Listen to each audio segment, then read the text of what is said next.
Vipi mtazamaji wa Bahari TV bana, tumaini uko poa kabisa na unaendelea na harakati zako kwa uzuri kabisa. Watu 16 wamethibitishwa kufariki dunia kufikia Jumatano usiku, wengi wao wakidaiwa kuuawa kwa risasi na polisi wakati wa maandamano makubwa nchini Kenya yaliyoandaliwa kuadhimisha mwaka mmoja tangu maandamano ya kupinga mswada wa fedha 2024 uliosababishwa na uvamizi wa bunge la taifa. Kwa mujibu wa mkurugenzi mtendaji wa Amnesty Kenya Bwana Irungu Houghton, vifo hivyo vimethibitishwa kwa ushirikiano na Tume ya Kitaifa ya Haki za Binadamu KNCHR.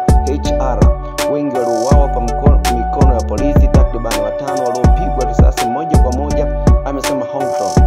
Katika maandamano hayo yaliyofanyika jijini Nairobi na miji mingine ikiwemo Mombasa, Kitengela, Kisii, Nyeri na Matuu, polisi walitumia mabomu ya machozi, maji ya kuwasha, risasi za mpira na silaha za moto kuwatawanya waandamanaji. KNCHR iliripoti kuwa watu zaidi ya 400 walijeruhiwa, wakiwemo waandamanaji, polisi na wanahabari. Tume hiyo ilibainisha kuwa waathirika wengi walijeruhiwa kwa risasi halisi au za mpira. Kwa upande wake, msemaji wa polisi Mchire Nyanga alikataa kutoa maoni kuhusu tuhuma hizo. Hata hivyo, mamlaka ya usimamizi wa polisi huru IPOA ilithibitisha kukamatwa kwa watu 61 wakati wa maandamano katika hospitali ya kitaifa ya Kenyatta KNH.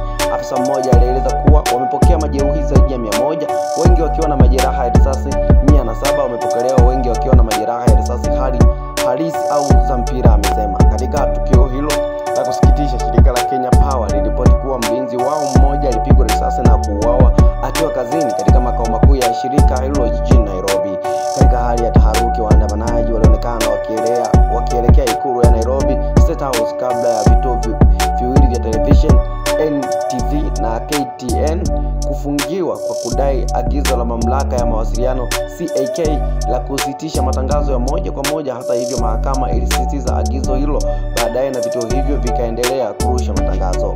Maandamano hayo yanakuja katika kipindi ambacho raia wengi wa Kenya wanaendelea kulaani vitendo vya polisi kutumia nguvu kupita kiasi, hasa baada ya kifo cha mwalimu na mwanaburugu Albert Ojwanga ambaye alifariki akiwa rumande mwezi huu. Nataka nikusomee baadhi ya comment ambazo wadau mbalimbali wameweza kucomment hapa. Wa kwanza kabisa anasema, ukiogopa kufa hautakuwa na msimamo hata kidogo, maana utakuwa unatishwa kidogo tu na unarudi nyuma. Ili usirudi nyuma, acha uoga. Hizo ndo comment ambazo wadau mbalimbali wameweza comment. Bora mwanigana, usisahau kusubscribe, like, kushare pamoja na kucomment. Asante kwa kuifuatilia Bahari TV.